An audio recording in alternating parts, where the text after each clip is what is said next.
Welcome to Global Policy Cast, a podcast which opens the inner workings of international governance through conversations with those who have shaped policy from insight to impact.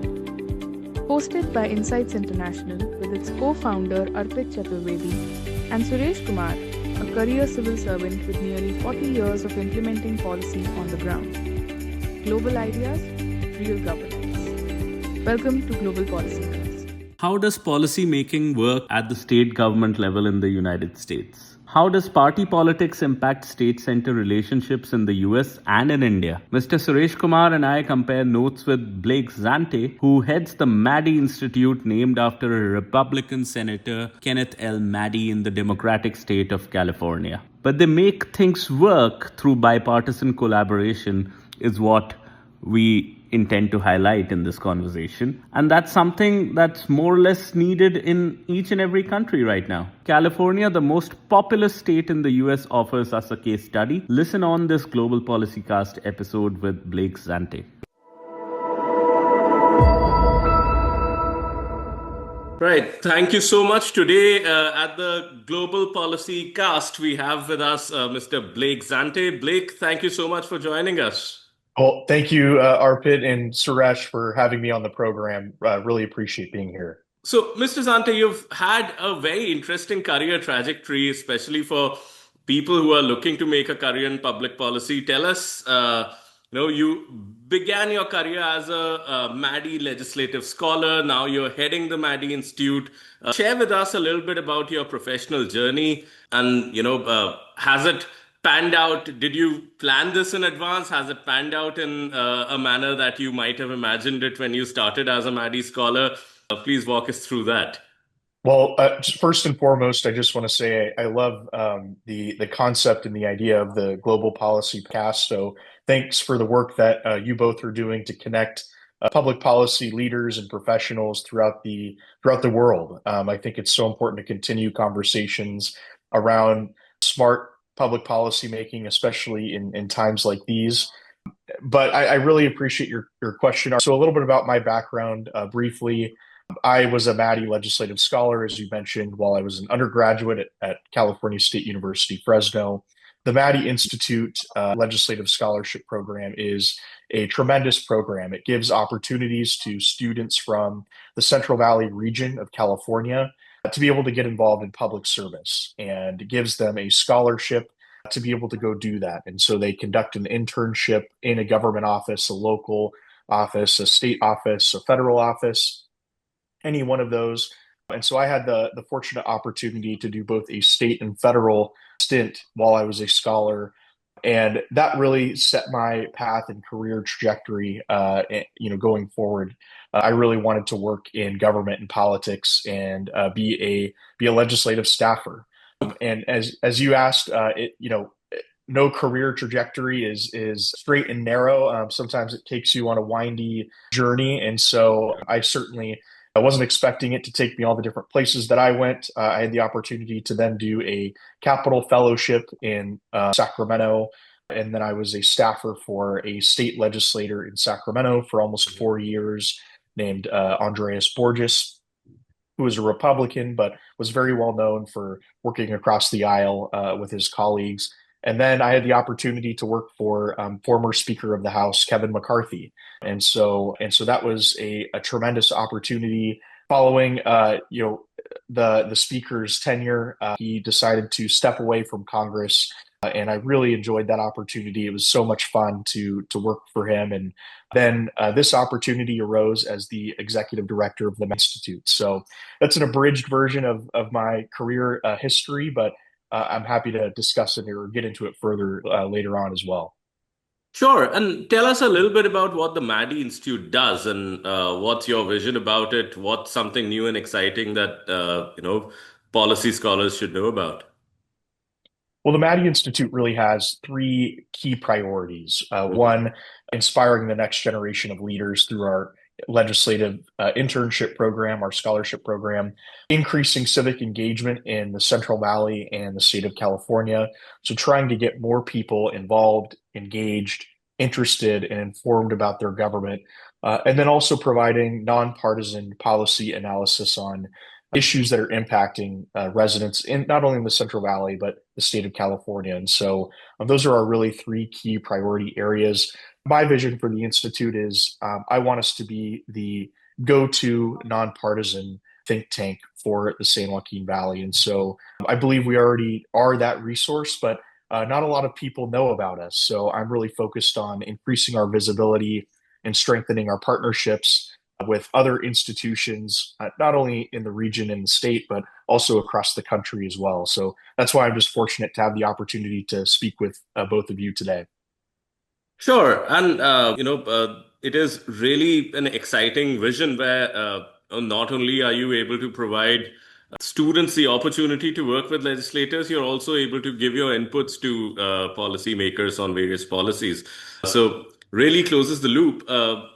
From your experience, if you could tell us a little bit about what is decision making like in the legislature in California, or what was something that you weren't expecting maybe when you joined as a legislative aide earlier. So that's a great question. So really the California legislature is comprised of 80 assembly members, 40 senators, and then of course we have the governor with the executive branch. In California and also in the U.S., we have the two major political parties, Republicans, Sure. Democrats. And in California, it is a supermajority of Democrats in the legislature, and also the current governor of California, Gavin Newsom, Hmm. is a Democrat as well. So I was working for a Republican office at that Hmm. time. And so it's very challenging to get your legislation passed if you're a Republican. You have to do Sure. the math, you have to build coalitions, you have to work and find other maybe more moderate Democrats to work with to pass legislation. I think one of the most surprising things was when I was a legislative aide and working in the state capitol. It was during the COVID-19 pandemic. And so we really did see, while we may have a lot of division and rhetoric that is divisive today in U.S. politics, I Yes. really did see both parties come together during that time. And actually, my boss at that time, Andreas Borges, we worked on a key piece of legislation called the Save Our Small Businesses Act, which provided grant funding for small businesses that were impacted by the pandemic. And Hmm. we were able to get two-thirds of the legislature to co-author that piece of legislation. So that Nice. was surprising to me. So even as a Republican in the minority party, we were still able to build coalitions and find common ground, work across the aisle to help everyday Californians. So it's not always the divisiveness that we see on cable news Sure. or on social media. And behind the scenes, you feel that people from both sides get along and they're able to, discuss things and work things out generally. I think it happens more often than people think. Not saying that everyone is in full agreement and has total friendship all the time. Sure. There are certainly disagreements. There are certain partisan hostilities that exist in American politics and in California politics, and sometimes that transcends party lines. Sometimes it's within a party, and there are different factions. Certainly in the larger Democratic Party, but I do think that at a staff level, at a legislative staff level, an aide level, you do see a lot of people who communicate behind the scenes, work together, who ultimately are trying to share knowledge and information and create good public policy. So I do think that at that level, there is a lot of cooperation and agreement. Maybe in the media, we don't always see that, but certainly there are folks that are willing to work together. Before I hand it over to Mr. Kumar, my question to you is that why should people or why should young policy scholars become legislative staffers? Like, what's in it for them? What do they learn? What's something that you think has been super valuable for you? Well, I think it's an opportunity to learn about a broad range of policy topics. Certainly, there aren't many other career paths where you're being exposed to so many other career paths, so many other industries, Hmm. leaders, career paths. When you're a legislative aide, you're taking briefings and meetings for your legislator every 15 to 30 minutes. Yeah. One moment, like when I was working in the state capitol, you could be meeting with a group of, manufacturers. The next, it could be a university president that comes in. And then the next, it's, a head of a major sports team or athletics team. So there's always, and then the next, it could be a labor union or, a group of attorneys. So there's always different industries that you're being exposed to, different issues. And I just think it's an incredible opportunity to learn about so many different fields in one setting. And you also have the opportunity to impact our future, our community's future by being involved in these conversations. So we need good people. We need good leaders who want to get into public service and public policy making. And that's why I think it's so important for young people to be engaged in the process. No, absolutely. I mean, I fondly remember my days as a legislative aide and things, as you said, right from meeting industry groups to, a couple being stuck in Ukraine and their visa expired, their kid being taken away by, the commune and handling their court cases or, coordinating with the foreign secretary of our country to get them back, etc., which we were able to do, but some very exciting times. So I think those challenges are, extremely valuable, and the kind of exposure that you get is, very precious. Now, over to Mr. Kumar, and then I will have a lot of other questions. Over to you, sir. Thank you. Thanks, Blake, for sparing some time for us and discussing these intricate questions and sharing your learnings and experiences. You very well said that why young scholars should get into as staffers with the legislatures. Why should they work as a legislative aid and assist the legislature in the job, which is a difficult job of policy making?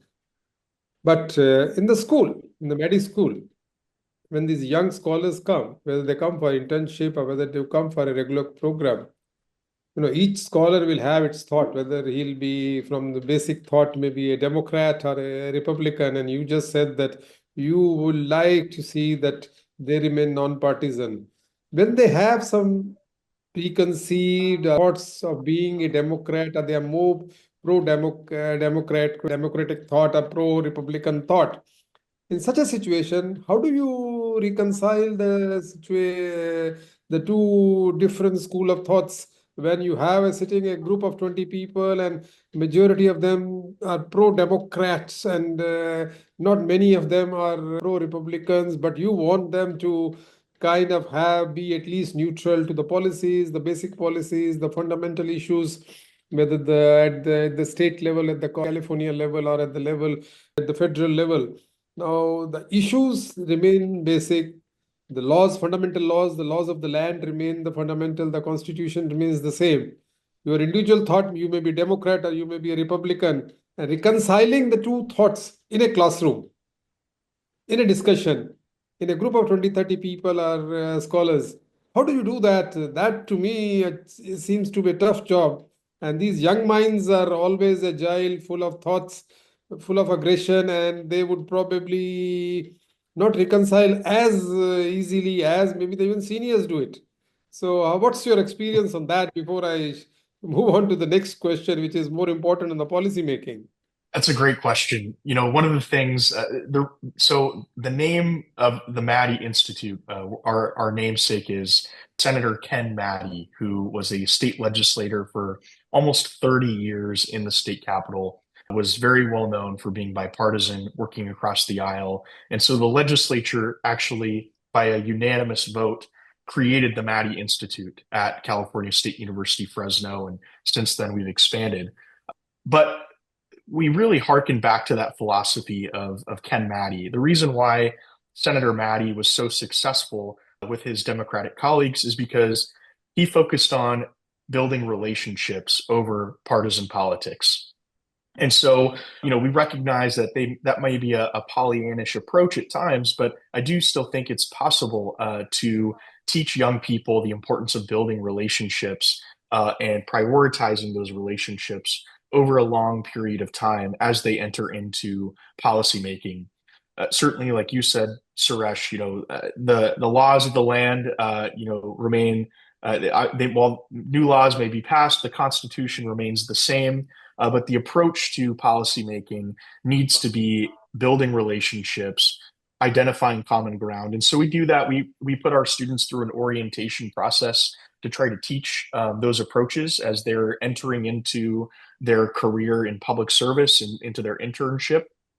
And we also try to build some opportunities for collegiality among their cohorts. So, like you said, while there may be a very conservative Republican student, there may be a very liberal Democrat student, but at the end of the day, what we try to show is we try to highlight their common ground as Maddy scholars, as the projects or policy areas that they may be working on, as perhaps they're from the same university or maybe even the same small town in the Central Valley of California. We really try to highlight those commonalities because we do believe it leads to that long-term relationship. And I can tell you just from personal experience, having been a Maddy scholar, now seeing people that were in my cohort flourish, become the heads of organizations, or work in a university or work in politics, either in the political realm or in the government side. So those relationships do matter, they last. And so we really try to instill that approach that Ken Maddy took in our students. We know not everyone will always agree. We know that it may not always work, but that's our goal at the end of the day, and that's our mission. So you think you are generally successful in this goal and mission to reconcile and try and see there's not much of a friction and not much of a difference of opinion between the two. But my next question to you is, while you are able to reconcile and try to manage the different school of thoughts in the classroom and in when you deal with the scholars, at the same time, when you deal with the legislatures, whether they're Democrats or Republicans, Democrats have their own way of doing the legislative business, and they have their own thought process. Similar, Republicans have a different philosophy and different ideology. But how do you ensure that as a legislative aid, you must have seen, you must be knowing, so you must have some inside experiences. How is that you achieve the kind of continuity in policies and programs? We don't see, as an outsiders, we don't see much variations when the governments change, whether at the state, province level, state level, or at the federal level, from Democrat to Republicans and Republicans back to Democrats. Not very many major changes in the policies of, let's say, US government or California government or governments of many other states. Even if the government changes at the political level, but the government at the policy level, government at the program level, government when it comes to various programs affecting the citizens, there's not much of a change. How is that the policy continuity, policy consistency is maintained despite the variations and differences in the thought process in the political ideologies and political philosophies? So how is that achieved in US at the federal level, at the provincial level? And to top that off, is it maintained? Because in India, we have a standing bureaucracy, so there's a lot more continuity. I don't know what you think. Yeah, that's another thing. I want to come to the bureaucratic question later. In India, we have a bureaucracy. I am an ex-civil servant, and I have been part of the permanent establishment, irrespective of the political complexion of the government. We maintain the uniformity and consistency. In the case of United States, the people elected to rule, the people elected to power have their choice of even selecting the bureaucrats. So there's not as much permanence in bureaucracy in the ruling establishments or in the governing establishment as we have in India or maybe in Europe. So how do you maintain consistency in policies and maintain the rule of law when it comes to the constitutional applicability of the constitution, applicability of the various laws?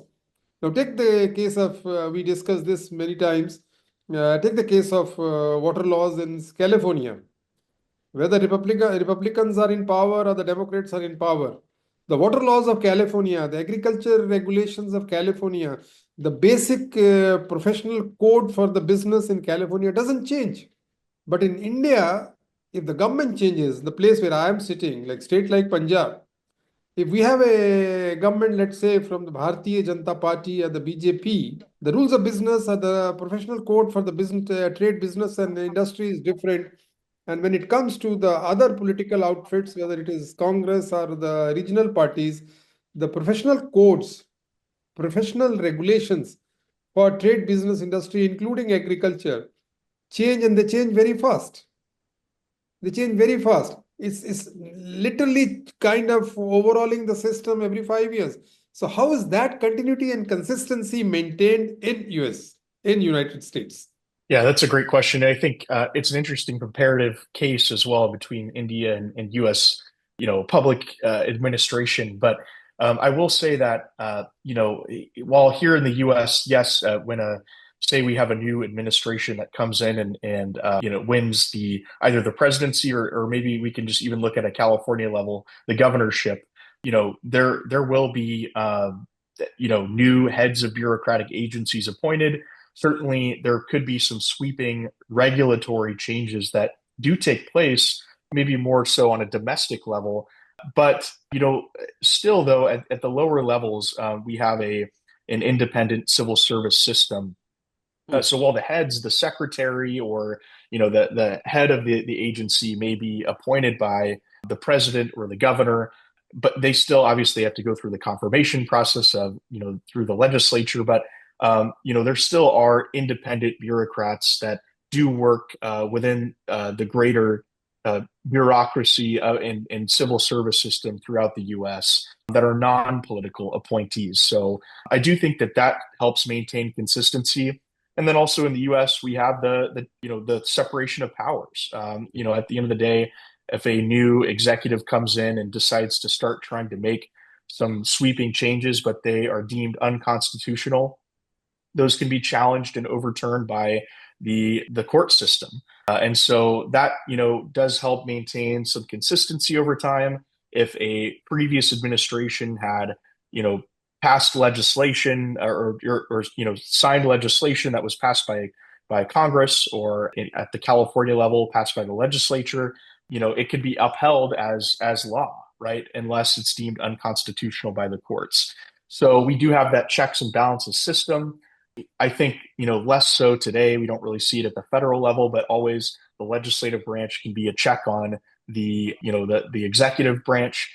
I think we see a little bit less of that today just because of the nature of Congress and how dynamic it is, and how narrow the majorities are in today's world. But I do think that maintaining those consistent policies over time is something that we're currently wrestling with as a country. We still see debates around things like Obamacare, right, which was passed so long ago now. We still see debates over other policies that were passed under previous administrations. In California, for example, and I know you're familiar with this, Suresh, but the Sustainable Groundwater Management Act, or SGMA, was passed over a decade ago by the legislature. But we're still having conversations about it. We're still debating it as a state, and agricultural interest groups are still wanting to make changes to it. It's very difficult, but that policy does remain largely consistent over time. So how do we maintain continuity? I think it would be through our checks and balances system. It would be through our non-political appointees that maybe fall under the greater political appointees of secretaries and other agency heads. But the U.S. Is a laboratory for democracy. Our states are constantly passing their own laws that challenge the authority or constitutionality of the federal government. Sometimes those are upheld, sometimes they're overturned, and sometimes Congress enacts its authority to overrule what was passed by a state. So we see this push and pull over time. It's very unique to the U.S. system, but I do think there are some landmark pieces of legislation and constitutional provisions that are fairly set in stone today. Very rightly said, Blake. There are checks and balances at the bureaucratic level, but more importantly, the checks and balances are at the legislative and the judicial level. The judicial oversight and the legislative oversight over the executive is very important. But unfortunately, I mean, you must be aware, we've been discussing our previous episodes also with many scholars and many guests, that over the years, the executive has become more powerful than the legislature. And since the legislature is becoming weak, is not able to kind of exercise, check and balance and reconcile the positions when it comes to various policies, programs, and legislations of executive, the judicial interventions are too often and too harsh at times. Now, it's in Indian context, it is also said the judiciary and the judicial oversight is becoming very active, and the judicial overreach is too often. As a result, though there is a thin line distinction between what judiciary or judicial officers or the court should be doing and what should remain within the powers of the legislature. And legislature, instead of exercising control and maintaining balance and discipline in executive, is overawed by the work done by the executive and the powers enjoyed by the executive. Now, this delicate balance of executive, legislature, and judiciary is something which is becoming increasingly difficult to maintain. Executive failings are increasing, and judicial overreach is fast in. Legislature is becoming weak, and judicial intervention and judicial overreach is becoming too often too common. So, what do you think is the situation in USA, in both at the state level, at the provincial level, and at the federal level? Is the legislature really becoming weak? Like we've seen the recent case of tariff. The executive orders issued on the tariff by the US president have been overturned by the judiciary. Legislative oversight has not worked as effectively as it should have. Before the matter should have gone to for judicial review and the judicial oversight, maybe the legislature at the federal level should have intervened to kind of maintain balance in the tariff policies and tariff interventions by the US president.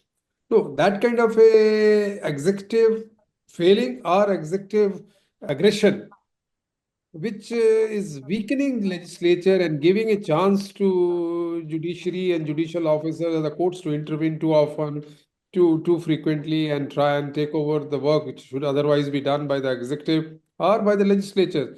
So how do you see the situation emerging and growing in United States? Well, I think many scholars would likely agree.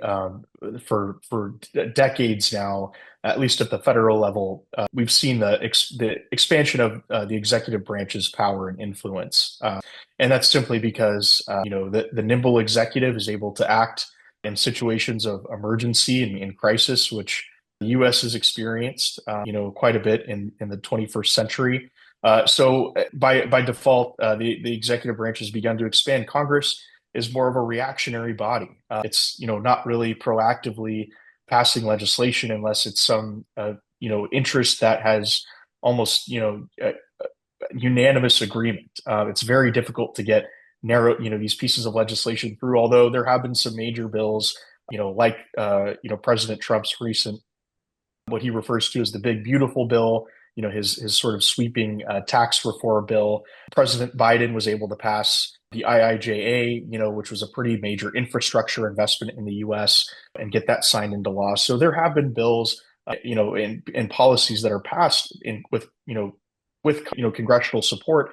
However, at the end of the day, interest groups and lobbyists have a lot of influence in the U.S. And is it easier to lobby hundreds of members of Congress for a law change, or is it easier to lobby the executive branch, a single branch, for a regulatory action?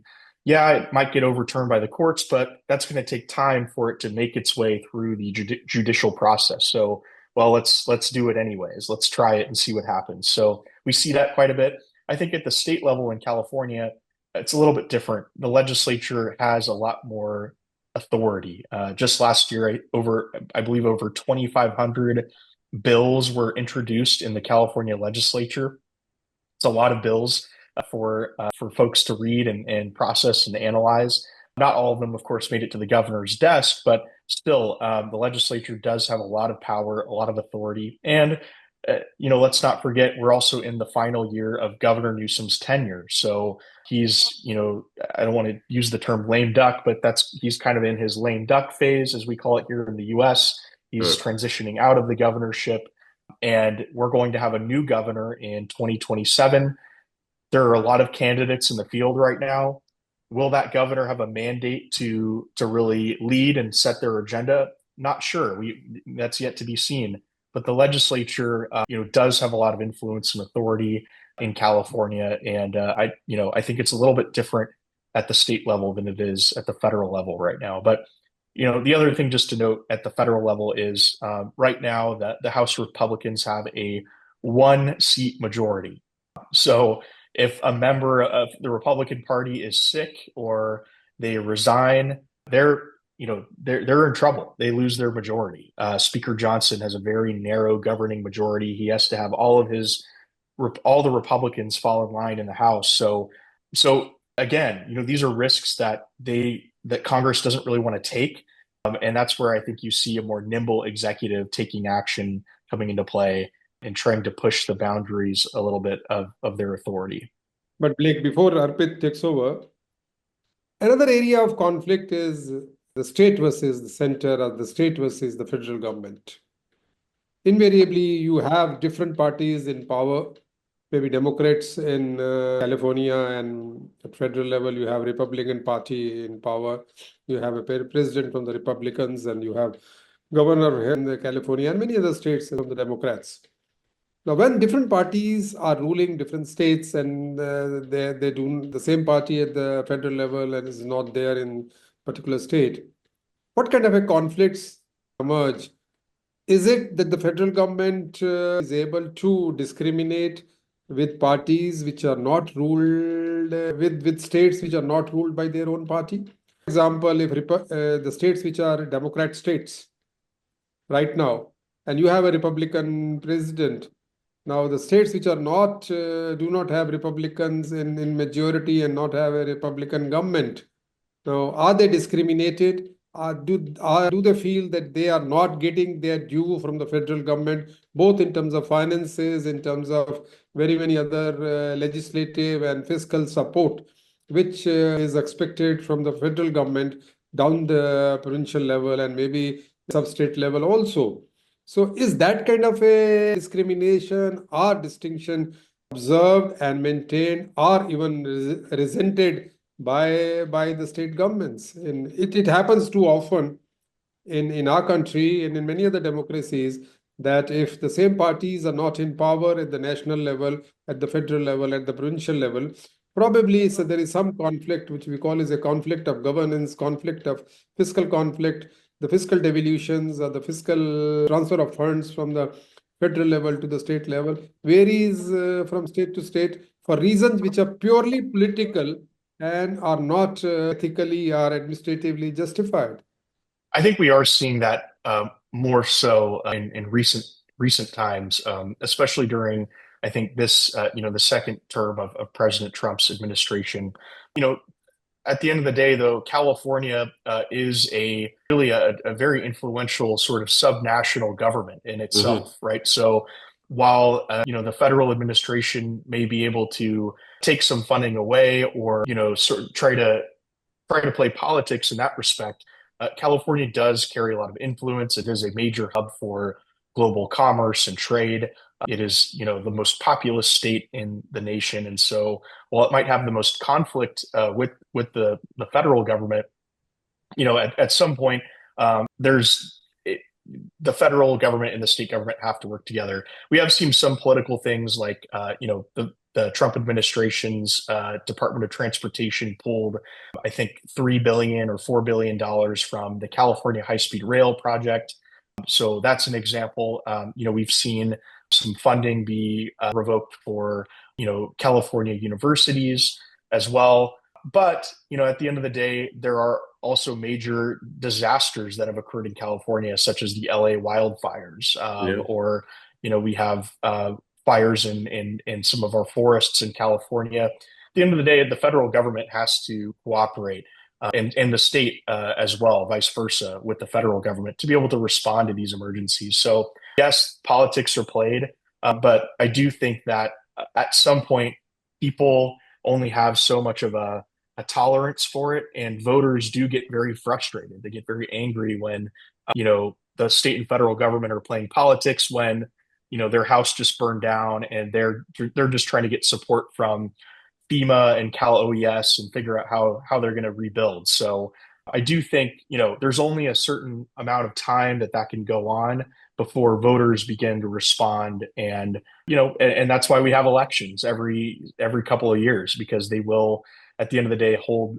those politicians accountable. So, but to your point, Suresh, yes, between the administration and blue states and red states, I think we're seeing that quite a bit in today's American political era. My question is that why does everyone drink almond milk in California? No, I'm kidding. My question we is, grow a lot of almonds here. yeah. And India imports a lot of almonds from California. Yeah. Oh, so as you said, that California is sort of a policy innovator in the US, and the way that policy diffusion works is, I taught a tech law course once in India for a semester, and most of the initial cases of tech law were from California, courts, or California legislature had a lot of innovative policies around tech law. And generally, the way diffusion happens is that the world looks at California legislature eventually, one way or the other, on as to what they do. You might have, friends or would have noticed other legislatures within the United States.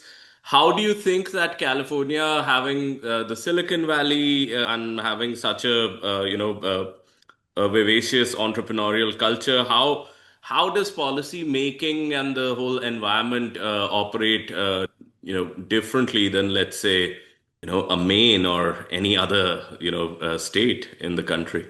Well, I mean, again, I think California punches above its weight. It's, the fifth largest economy in the world, has, over $4 trillion in GDP in the US, population of 40 million people, is, as you mentioned, not only is the home to Silicon Valley and some of the largest tech companies in the world, but right where I'm sitting in Fresno, California, there are 400 different agricultural commodities that are grown in a 100-mile radius. And that's pretty impressive. There aren't really too many regions in the world that can grow 400 different types of crops. California is the biggest ag producing state. We're, as you mentioned, Arpit, we're the number one producer of almonds. Everyone knows Georgia for their peaches, but California actually grows more peaches than Georgia does. And even though they don't like to admit that. Biggest dairy producer, biggest pistachio, almonds, grapes. We're home to, I think, somewhere around 50 of the Fortune 500 companies. So when it comes to policymaking, California is an innovator, both at the economic level, but also when it comes to public policy. We've seen a lot of other states follow California when it comes to passing certain laws or pieces of legislation. Recently, California has kind of taken an approach to, digital privacy and information, privacy protections for consumers.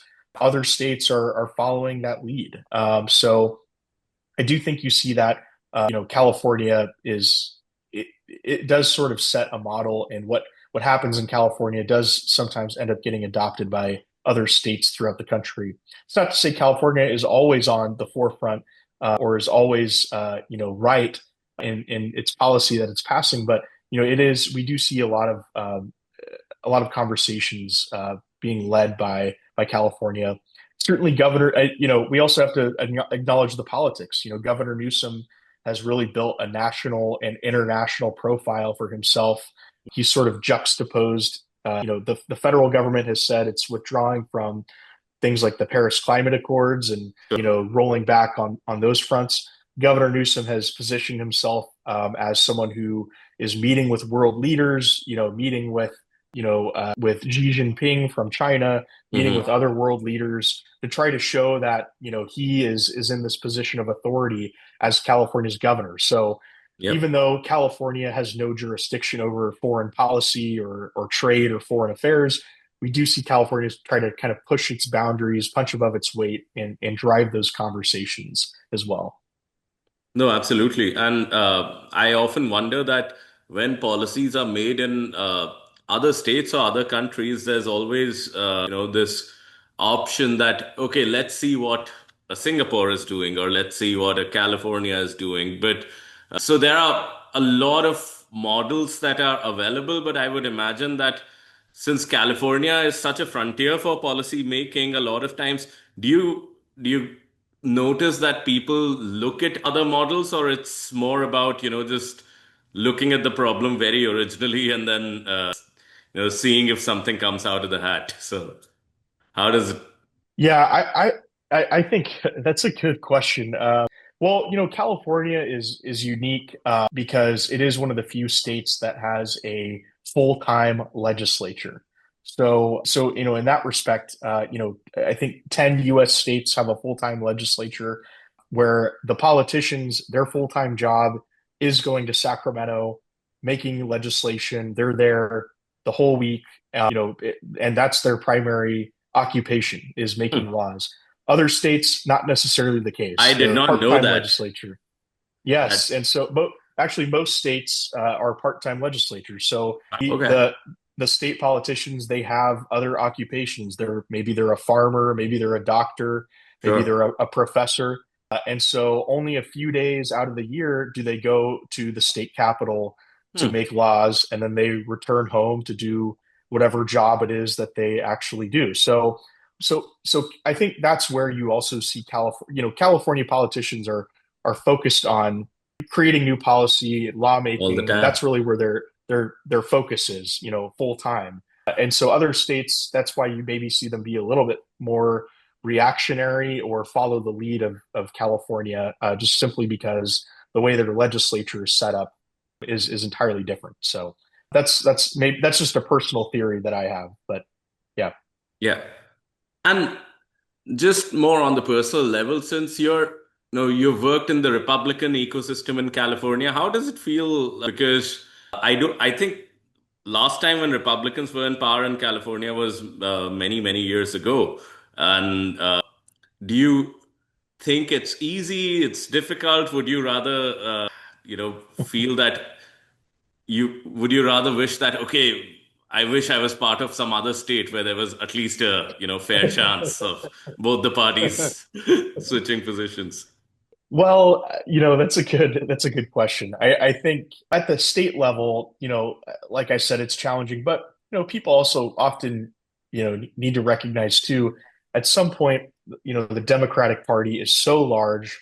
Hmm. California is such a large state that, factions begin to develop within that party, Sure. right? At some point. So there are different factions of the California legislature, California Democratic Party, certain folks who do often, they're willing to work with Republicans, maybe more moderate Democrats, maybe they, come from a part of the state that is a little bit more conservative, even though their district leans Democratic. So I do think that, I think from a personal standpoint, I think California is a beautiful place to live. I think we're very fortunate to be here in the state.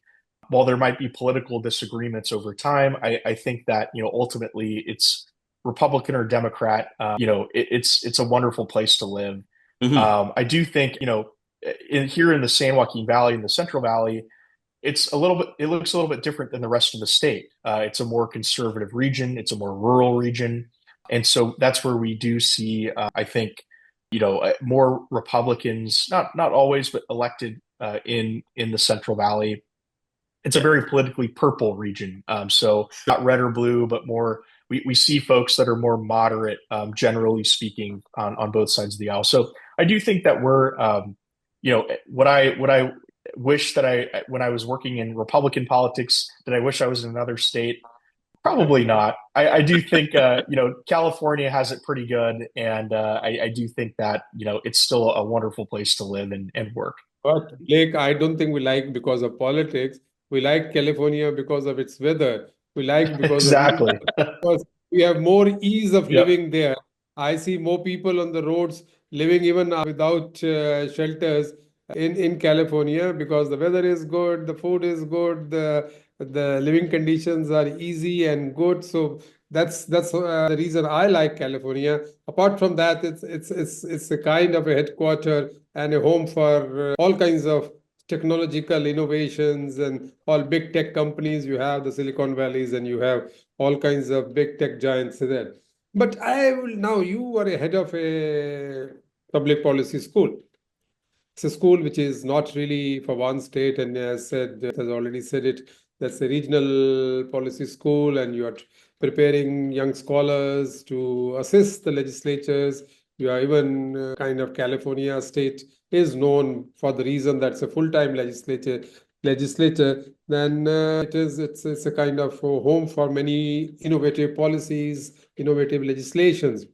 But of late, particularly in the context of our country, we've seen that many youngsters have developed a taste for public policy. Unlike the past, where people were going for political science, public administration, now everybody wants to do public policy. And youngsters, when we joined the service, when I became the civil servants 40 years ago, not many people were talking of public policies. We were never taught any course when we were inducted into the National Civil Service, any course on the public policy. But today, not only the civil servants are talking of public policies, not only the politicians are talking of public policies, but the youngsters.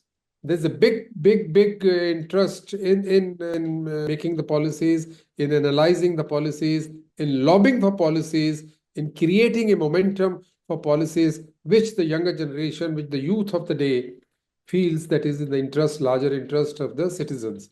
Now, why do you think this interest in public policy is growing in the younger generations? Well, I think public policy making is becoming more accessible for young people.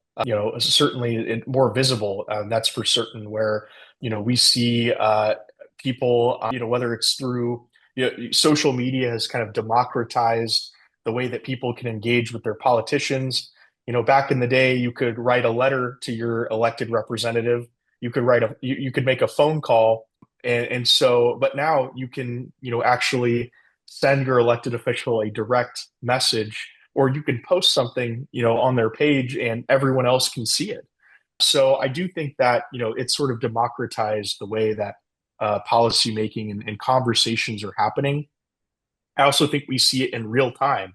Again, I think decades ago, people, a bill would get passed, and then it would be in the newspaper the next day or maybe later that week. Now it's instant. We can, young people are watching the vote as it's going on the floor of Congress or in the state legislature. They can watch it in real time. They can, talk about it on social media. I think, AI as well. I know it's often, talked about quite a bit, but I do think, we see publications, at least here in California, like Cal Matters has launched a digital democracy project using AI to analyze and summarize the comments of legislators in real time and sends you an email every morning to say, here's what I signed up for it. It says, here's what your representative talked about today. Here's what bills they introduced today. And it's sort of an AI, synthesis of all the different things that they're working on, who's donating to them. So there's this huge transparency, I think, that's sort of emerged as a result of technology and AI. And I think young people now, they have it at their fingertips. And so they feel connected to the policymaking process in a different way. I also think too, as you sort of pointed out earlier, Suresh, is, young people are headstrong, generally speaking. So, they're not only is it now at their fingertips, but people today, at least in the US, seem to feel very passionate. Young people are very passionate about things that are going on in the state, in the country, in their local community. Again, technology has made it easier for them to organize. So we do see that occur.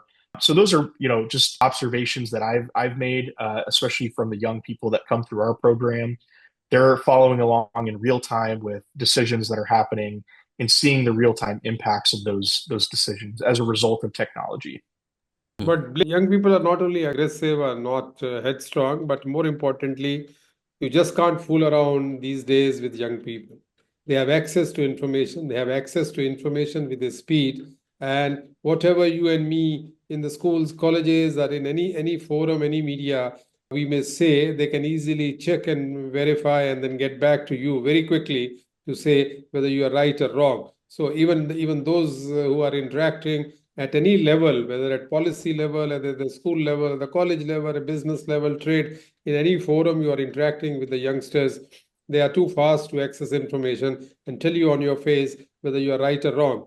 Rightly, you said that yes, proliferation of media, particularly the social media and technological advancements, the innovations have made youngsters more aware of the policy-making processes. Their interest in policy has grown. But do you think globalization has also a role to play?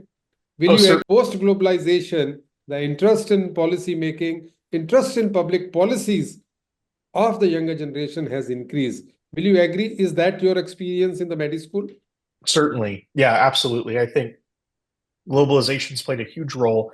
We live in an interconnected world in almost every respect. And, I constantly, I think we're seeing young people in California take an interest in public policy or in issues that are happening abroad, not just limited to some of the current ongoing, military conflicts that we're witnessing right now, but social issues in other countries, right? People are invested in these issues when they really don't have any, personal connection, but they're still invested in it. It's because of the globalization, the interconnected world.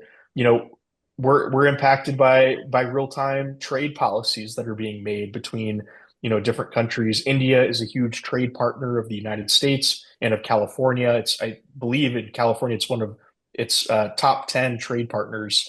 And so, young people are paying attention to that, right? They buy goods that are made in India.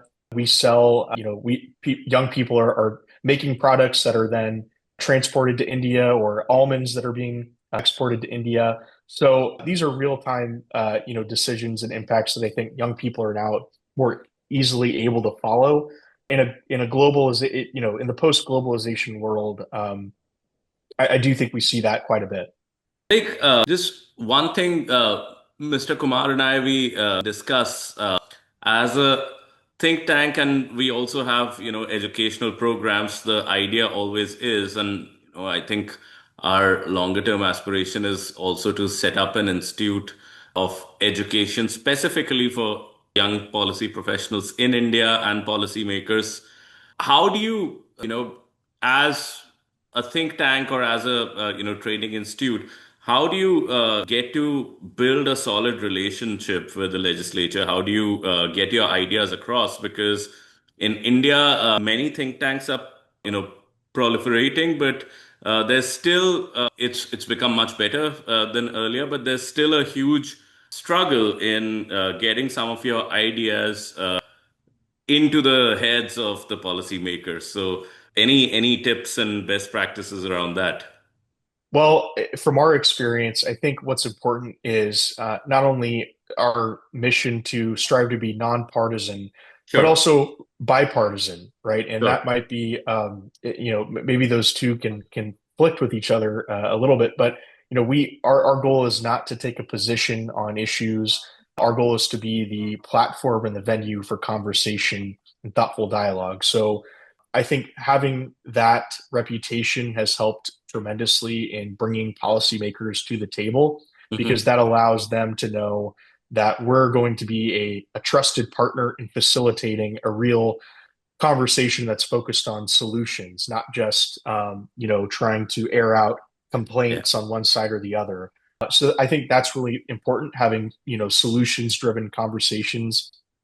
I know as a staffer and having worked for various elected officials, one of the frustrations sometimes is when a group comes to you and all they do is present problems but no solutions.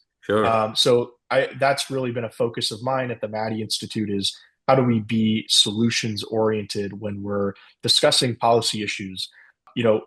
again, I think also the other thing is forging partnerships with other think tanks and institutions, right? We can't do it alone. And so I think having those trusted partnerships and relationships helps build a network of individuals who are in a similar line of work. So, certainly I welcome the partnership that, Suresh, I'm grateful that he reached out to Fresno State, and now we have Indeed. a new partnership forged with the Maddy Institute. Yeah. But I think that's very key as well. How do we, continue to build relationships with other similar institutions that can sort of help us in that mission? No, absolutely. Absolutely. Blake, in this context, two things. One is that there are many good institutions, think tanks in India on public policy. They're doing good work. And there are many non-governmental organizations, including the one which is founded by Arpit, that we do a lot of, at least create a forum, create ideas and encourage ideas which are non-partisan, which offer solutions, but do not really take sides, whether reds or blues or, for that matter, any color in India or elsewhere. In such a situation, is your institute open to kind of work with a similarly situated, a similarly promoted, or a institution which has similar ecosystem and maintains the ethical standards? Are you willing to coordinate work with such institution? Second thing is your Maddy report. The Maddy report is basically a podcast of your school, which you do once a week, and you bring out thematic discussions of interest for the citizens, for the valley, for the schools, and for the youngsters, for the policymakers, depending on who the guest is. Now, is there a chance, do you think, that we can have with our policy podcast and the Maddy report can have a linkage where the podcast we have can go on the Maddy report, and the discussions you have on the Maddy report can probably be telecast, released through our podcast, like today's discussion with you? It can also go on the Maddy report, and we've done with Dr. Shapiro, we've done with the ex-president of Mauritius, we've done with many other scholars in India, we've done with the vice chancellors and heads of the states. I mean, senior professors and senior policymakers. We are in the process to make it quite broad-based. In such a situation, can the Maddy report and the policy podcast work together? Is Maddy Institute open for kind of understanding with similarly situated, similarly promoted institutes and non-governmental institutes, more to say, as we done a MOU with the Punjab Agriculture University? So is that kind of a arrangement, can that arrangement be worked out? Well, I'm so excited to hear about the interest. And first of all, let me back up a little bit too. I know, you mentioned some of the guests, and before I was invited on, I was looking at the list of impressive guests that you both have had on this program. And so I'm very honored to be a part of your lineup and invited. So, thank you. And certainly, I think we're one of the great things about the Maddy Institute is we're affiliated not just with CSU Fresno, but UC Merced, CSU Stanislaus, CSU Bakersfield, and so we have these regional partnerships with other institutions and universities. And I'm always exploring ways that we can identify new partnerships. We work with other public policy centers throughout the state of California, other internship programs throughout the state of California as well. And so yes, I would love to welcome the partnership with the Global Policy Initiative. And then again, secondly, with regard to the Maddy report, the Maddy report is for your viewers and listeners who may not know, it's our weekly public affairs program that airs on ABC 30. And that's here in the San Joaquin Valley. I definitely would love to welcome a partnership on that, and love to talk further about what that might look like and how we can work together to help not only promote the great work that you're doing, but also maybe share some of the guests and content that we've had on the program as well. Sure. No, that would be Okay. wonderful. When I see you in summer, when I come to the valley again, probably we'll discuss further. And I'm sure the Arpit is going to be in States at that time, and we can always have a discussion and try and firm up our relationship to share information and knowledge. But now I'll shift the discussion to more to the university and your relationship with the university, the California State University at Fresno. To best of my knowledge, best my experience, I've been visiting the university for about last over a decade, and we've been seeing the university more as an agriculture university. The innovation, the quality work, you said the California, the valley produces over 400 different crops. And this is the good work done by the CSU Fresno. And there's a constant effort to kind of come out with new varieties of cash crops, new varieties of commercial crops, and try and see which crop gets you more money, which gets more money not from within the country. That of course you give about 1/4 of the food which food grains and agriculture produce, which USA requires, but you're also earning a lot of foreign exchange by way of exports. So major thrust is which all crops can be produced for export market for other countries, and try and the kind of revenues you and the money you generate for California as well as for the United States. Now, I also understand that the agriculture education in the CSU is more holistic than what agriculture education we've seen elsewhere, including our own country and our own state of Punjab in India. Here, agriculture means only agriculture. Agriculture means only knowledge and information on agriculture. You can't really, the agriculture universities in India are not talking of public policy. They are not talking of computer science. They are not talking of civil engineering. They are not talking of mechanical engineering. Whereas the university at Fresno, and for that matter, UC Davis and other universities, they all are multidisciplinary universities with greater focus on greater research attention on agriculture. But an agriculture student can even be a student of computer science. An agriculture science student can also be a student or learning mechanical engineering and other subjects. He may even be studying public policy. Now, that is what is the basic distinction between the agriculture colleges and schools in US and the colleges, agriculture colleges and universities we have in India. How do you think agriculture education particularly be made more holistic, more job-oriented, and it can really, agriculture education really becomes the key input for development of agriculture sector? Yes, agriculture education is being expanded in India, but not more than 4% of agriculture graduates and agriculture students go back to agriculture. Whereas the figures you gave me and figures the president of California University at Fresno gave me, that 76%, 80% students of the California State University go back to agriculture. Their primary job absorption, job or occupation is agriculture. Now, how is that you are able to retain agriculture education students in agriculture, whereas it's not happening in India, which we would like to transform and correct our position that agriculture students and agriculture youth in agriculture university is trained and educated to go back in agriculture. They do not move out. They should not move out to other trade and business. Not that they should not have the option. But the question is their primary interest should remain agriculture, because agriculture is going to stay for all times to come. It may be that share of agriculture is coming down and from 1/2 to 1/4 and 1/4 to maybe 1/10 of the GDP. So that's only when you see the GDP number.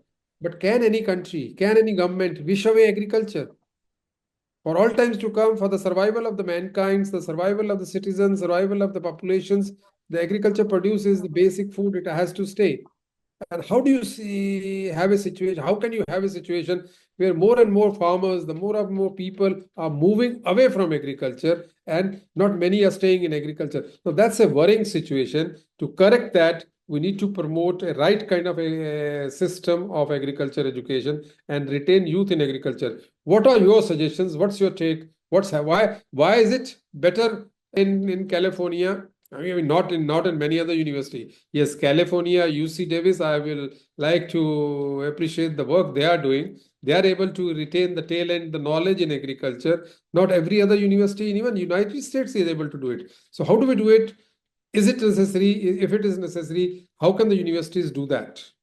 Well, I think as you laid out, there something that has been a challenge is, a lot of the traditional multi-generational family-owned farms and agricultural operations, especially here in the Central Valley of California, are experiencing a lot of challenges. If you're a small family farm, it's difficult to continue to compete, especially given the vast changes and recent regulations with things like Sigma in California and other policies. It's just it's a challenging environment to be able to farm. But I think something that to your point, Suresh, is the universities here in California, UC Davis, UC Merced with its experiential smart farm. CSU Fresno has a 1,000 acre farm on its campus. CSU Bakersfield also has, I know they have some agriculture education as well. Cal Poly, San Luis Obispo. So all of these institutions located in the Central Valley and Central California are really focused on not only just agriculture itself, but all of the different career pathways that there are that go into agriculture and promoting those. I think also we're very fortunate to have a state and federal government, regardless of political party, that recognizes or has recognized over time the importance of California agriculture to national security in the U.S., particularly with how much we produce, not only for our own domestic consumption, but also foreign export. So we do see a lot of grant programs and investments from the state government, from the federal government into California farms, into career-related programs. We have a lot of other, ancillary foundations, universities who all support trying to advance smart farming, more technology implementation into farming, into irrigation technology. So there are a lot of ancillary industries. There are a lot of ancillary groups that are all trying to help California agriculture adapt because they recognize its importance. I think here at the California State University at Fresno, one of the things is we not only does the Maddy Institute, we have an Ag Policy Scholars program, but the university has a Ag Fellowship program where students can actually go and get paid to work on the farm at the university. They learn how to run a farm, they learn how to manage it. So we have a program that encourages folks to go into policymaking around ag through the Maddy Institute. The university has a hands-on learning program. We have ag business programs that teach folks how to go into, ancillary, or ag business operations as well. So there are a lot of programs. We have California Water Institute that helps promote, smart irrigation technology and careers around students who want to go into water. Maybe it's water policy, water law, water irrigation, you name it. So all of these different things are feeding students and feeding young people into careers in and around agriculture. And I think that's unique to the state of California because we do have our universities, our government, both state and federal, have been very invested in creating some of these programs. We also have Governor Newsom and the state just recently divided the state, into 13 different economic regions through what's called the Jobs First program.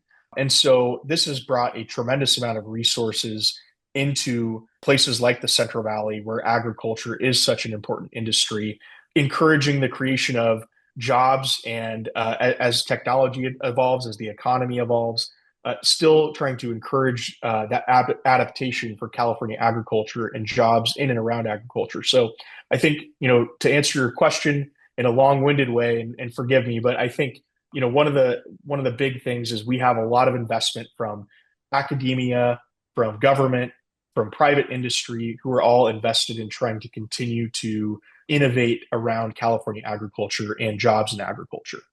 Thank you. Thank you so much, Blake. I think last question from my side, also to conclude our discussion, is that one is that CSU Fresno is doing so much for agriculture and is doing so much for the region. If you could talk a little bit about how the Maddy Institute sort of contributes towards the larger CSU vision, and just in general, if we could conclude by getting your thoughts on what are some of the upcoming projects or initiatives that you're most excited about at Maddy. Well, thank you. And again, yeah, it's been great to be on this program with you both. I do think that we fit into the larger CSU vision because the CSU in California is really focused on preparing California's workforce. And so from the Maddy Institute's perspective, while we're a smaller part of that, our job is really to prepare California's future policymakers, the future policymaking workforce in the state. And so we hope that the leaders that are coming through our program, and certainly that's been our track record over the last almost 3 decades, with over 600 scholars that have come through our programs. But many of those folks, if not almost all of them, end up in either elected office, working in a bureaucratic agency, working in lobbying, or working in law. Mm-hmm. We have several who have gone on to become judges, prominent attorneys, agency heads, local elected officials, education leaders. And so our goal is to prepare that future group of leaders who are in the policymaking space. And we want to make sure that we're preparing them in a way that is setting them up for success, that they're thoughtful, that they're collaborative, and that they can help contribute to the overall solutions-oriented focus for California's lawmaking and legislating. So that's something that we have done and we're continuing to do. Projects, there are a lot of exciting upcoming projects at the Maddy Institute. We recently just launched a legislative policy briefs series, which you can find on our website. We're analyzing recent pieces of legislation that pertain to California water and agriculture, just trying to make them easily understandable and digestible for everyday California residents. What are the impacts of these pieces of legislation? We're also hosting and organizing a gubernatorial debate that's happening on April 1st. So we're going to have all of the candidates for California's governor, the top candidates at Fresno State, and the Maddy Institute is a co-host with that event. Very excited about that.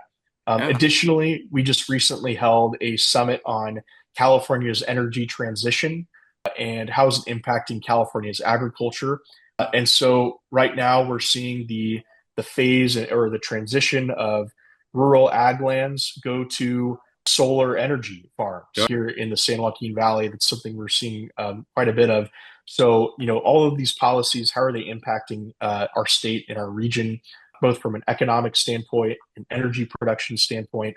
So these are some exciting projects that I'm really excited about. And then we also just continue to host our bipartisan discussions. We have one coming up at the end of this month, March 27th, with 2 of our local lawmakers, one Republican, one Democrat, just giving their perspective on California issues and how they can work together. So all of that to say, we have a lot of exciting things coming up. If you want to check us out on our website, we are at the Maddy Institute, and just like it's spelled up in the corner right above my head here. So yeah. No, thank you so much. Thank you so much for all of the great work that you're doing and for being on our podcast.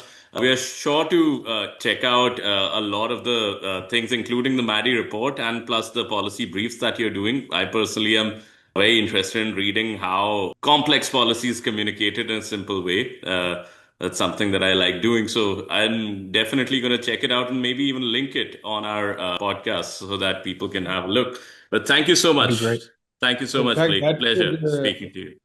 Arpit, the policy briefs being done by the Maddy Institute should give us enough understanding, and we should start doing policy briefs on various Indian, both national and state policies, which we have in our country. So we should start doing policy briefs for our own citizens and our own policymakers.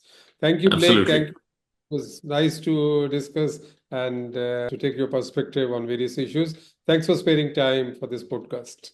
Thank you, Arpit. Thank you, Suresh, and for having me on the Global Policy Cast. And it's just been an honor to be on. And I look forward to continuing to stay in touch and work together. Thank you. Thank you. Likewise.